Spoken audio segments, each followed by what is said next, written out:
inna amrahu kullahu khairun wa laysa dzaka li ahadin illa lil mu'mini in asabathu sarra'u syakara fakana khairan lahu wa in asabathu dharra'u sabara fakana khairan lahu. Akhrajahu Imam Muslim. Yang artinya sungguh menakjubkan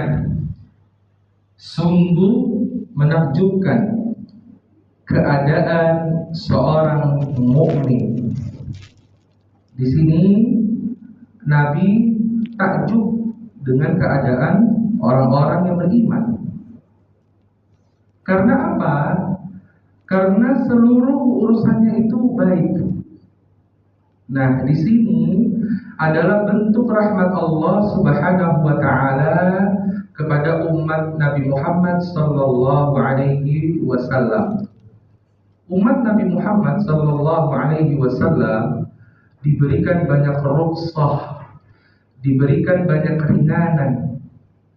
Bahkan terkadang ibadah yang mudah, ibadah yang ringkas itu pahalanya bisa berlipat-lipat ganda. Oleh karenanya kata Nabi, seluruh urusan orang-orang yang beriman itu baik.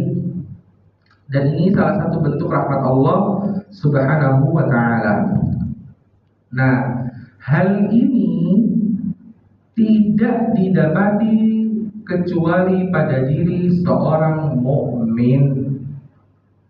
Apa indikatornya? Yang pertama, apabila ia mendapatkan kesenangan, apabila ia mendapatkan kenikmatan, maka dia bersyukur dan itu baik baginya. Oleh karenanya ketika seorang hamba dititipkan oleh Allah dengan harta yang melimpah, maka ia wajib bersyukur. Dan terdapat kebaikan di dalam syukurnya tersebut. Dan Allah tidak menilai orang yang diberikan kenikmatan saja. Maka Nabi melanjutkan sabdanya, jika ia mendapatkan kesusahan atau mendapatkan ujian, mendapatkan musibah, maka ia bersabar dan itu pun baik baginya. Hadis ini diriwayatkan oleh Imam Muslim, nomor hadis 2999. Al-Imam Al-Munawi rahimahullah ta'ala berkata di dalam Faidul Qadir, keadaan seorang mukmin semuanya itu baik. Hanya didapati hal ini pada seorang mukmin. Seperti itu tidak akan ditemukan pada orang-orang kafir maupun kaum munafikin. Keajaibannya adalah ketika seorang mukmin diberi kesenangan berupa kesehatan, berupa keselamatan, harta dan kedudukan, maka ia bersyukur kepada Allah atas karunia tersebut. Dan ia akan dicatat termasuk orang yang bersyukur. Adapun ketika ia ditimpa musibah, ia bersabar, maka ia akan dicatat termasuk orang-orang yang bersabar. Oleh karenanya hadirin, ketika diri kita mengaku beriman kepada Allah Subhanahu wa taala, maka Allah ingin membuktikan keimanan kita. Sampai di mana sih bukti keimanan kita itu? Oleh karenanya kalau kita memeriksa di dalam surah Al-Baqarah, surah kedua, di juz yang kedua ayat 214, bagaimana ketika orang-orang sebelum kita itu diuji, orang-orang beriman. Allah Subhanahu wa taala berfirman, "Am hasibtum an tadkhulul jannata wa lamma ya'tikum mathalul ladzina khalau min qablikum massatkumul ba'sa'u wad-dharra'u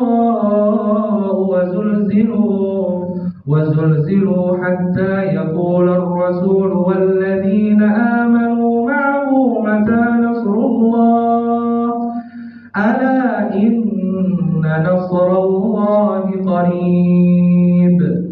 Yang artinya, apakah kalian mengira kalian akan dimasukkan ke dalam surga sedangkan kalian belum diuji seperti generasi kalian yang terdahulu, belum diberikan ujian yang berlipat ganda, belum diberikan kesusahan, dihimpit, bahkan diguncang keimanan mereka, sampai-sampai salah seorang rasul dan orang-orang yang beriman berkata, "Mata nasrullah?"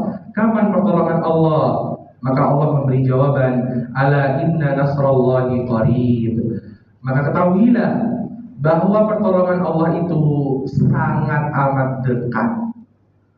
Dan orang-orang yang diberikan kemudahan perlu ia untuk senantiasa bersyukur.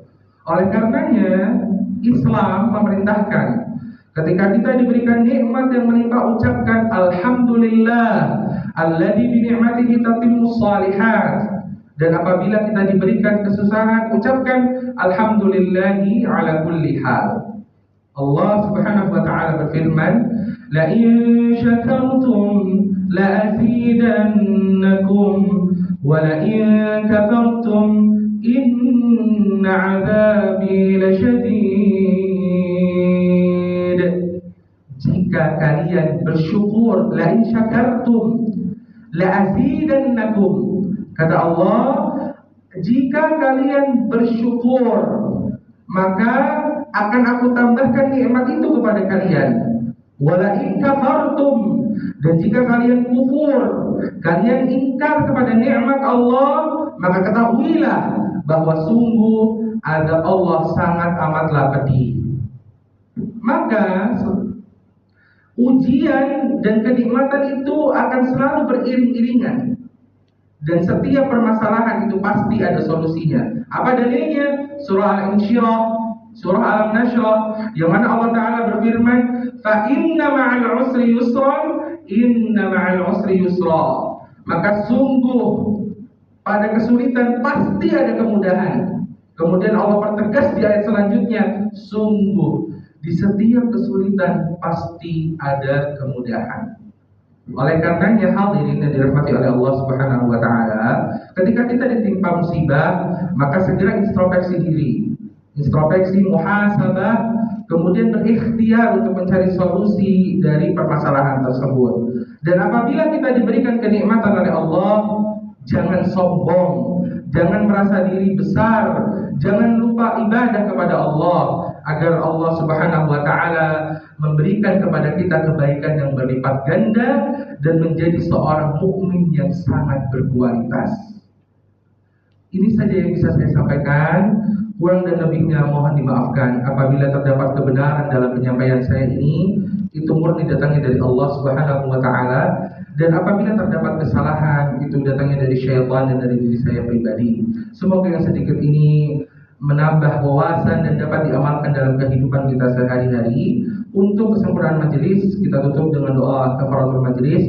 Subhanakallahumma wa bihamdika asyhadu an la ilaha illa anta astaghfiruka wa atubu ilaik. Bila taufiq wal hidayah. Assalamualaikum warahmatullahi wabarakatuh.